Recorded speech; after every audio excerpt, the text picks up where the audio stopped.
All right, let's jump straight into this explainer. Today, we're doing a deep dive into both the biography and the bank accounts of a true entertainment powerhouse. We aren't just talking about celebrity fame here, you know? We're literally decoding the financial architecture of one of the smartest minds in the business, Kandi Burruss, and seeing exactly how a teenage R&B star engineered a highly diversified empire. $30 million. That's the staggering net worth figure we are mapping out today. It's a number that easily makes her one of the wealthiest stars in reality television history. But as we're going to see, that reality TV paycheck, it's really just one piece of a much larger, incredibly complex financial puzzle. You've probably seen the recent headlines about her separating from her husband, Todd Tucker, after 11 years of marriage. Well, this statement she made perfectly sets the stage for analyzing her wealth. She is stepping into this new era, but she absolutely isn't starting over. She's standing on a rock-solid, fiercely independent financial foundation. So here's our roadmap. We'll trace her journey from a teenage star to an R&B icon, explore that passive income goldmine, talk about her reality TV reign, the business empire, her recent moves into Broadway and real estate, and finally, how she became a $30 million mogul. Okay, Section 1. Teenage star to R&B icon, building the foundation in Atlanta. Let's get right into her early biography. Her story starts in College Park, Georgia, right during Atlanta's massive musical renaissance. And it's rooted in both incredible ambition and really early heartbreak.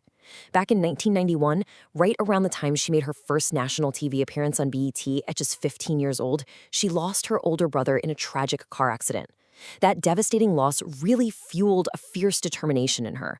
By 1993, while she was literally still in high school, her R&B group, Xscape, dropped their debut album. Boom, it goes platinum, and her industry foundation is laid. Moving on to Section 2, the passive income goldmine and the power of publishing. After an incredibly successful run with Xscape, Kandi made what is arguably the most brilliant financial pivot of her entire life. She started writing songs for other artists, and she didn't just write filler tracks. She penned absolute mega hits that defined an entire generation. We're talking TLC's No Scrubs, Destiny's Child's Bills, Bills, Bills, Pink's There You Go. She won a Grammy and became the first Black woman ever to win ASCAP's Songwriter of the Year. Decades later, she even snagged a retroactive co-writing credit on Ed Sheeran's global smash Shape of You because of its similarities to No Scrubs. Just incredible. So here's where the net worth really takes off. Understanding publishing royalties. Unlike recording artists who often have to split their active earnings, songwriters hold publishing rights that pay out continuously. Every single time No Scrubs plays on the radio, streams on Spotify, or gets licensed for a movie, Kandi gets paid. Songs she wrote at 23 years old back in 1999, they are still steadily funding her empire a quarter of a century later. Let's look at Section 3, reigning over reality TV, the active income engine. Fast forward to 2009. Kandi joins Bravo's The Real Housewives of Atlanta in its second season and shifts her wealth building into a totally new, highly visible gear. At her peak, she was pulling in an unbelievable $450,000 per season. Some sources estimate her later season earnings were actually even higher. Across 14 seasons, she became the longest tenured cast member in franchise history, giving her massive, consistent, active income and just unparalleled promotional reach. Think about the contrast here, because it's the core secret of her wealth.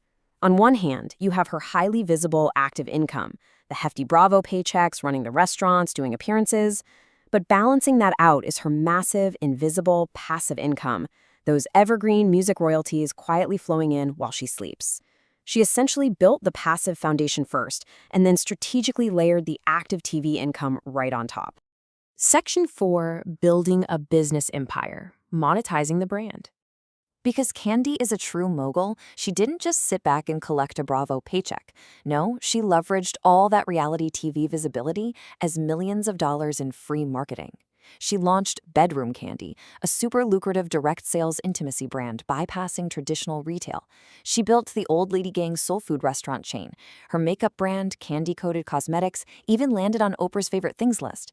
She built a web of businesses where, if one faced a slow season, she had 4 others actively generating cash. Which brings us to Section 5, Broadway and real estate, high culture and high returns. Lately, her ambition has expanded into the high-risk, high-reward arenas of real estate and Broadway. She bought and renovated an Atlanta mansion into a $1 million showpiece. Then she takes on Broadway. She co-produced the Tony-nominated The Piano Lesson, starred in hits like Chicago, and recently co-produced the 2025 revival of Othello starring Denzel Washington. That play literally became the highest-grossing play in Broadway history. She's systematically chasing that EGOT status while securing massive profit distributions. Now let's look objectively at her biography's most recent major financial event, her March 2026 divorce settlement with Todd Tucker. Thanks to a rock-solid premarital agreement, it was a totally clean financial break. Zero ongoing spousal support. She paid a lump sum of $426,000 to equalize their assets. They split their crazy fleet of luxury vehicles, and Tucker had to vacate the guest house on her Atlanta estate within 15 days. Her empire? It remains completely 100% intact. Finally, Section 6, the $30 million Mogul, a diversified legacy. Bringing all these threads together, you can really see the brilliant architecture of her net worth. Most entertainers rely entirely on just one or two streams of income. Kandi has 5 distinct pillars working simultaneously: royalties, television, retail, restaurants, and Broadway producing. It's the ultimate financial safety net. If the restaurant industry takes a hit, the streaming royalties and Broadway tickets keep the empire thriving.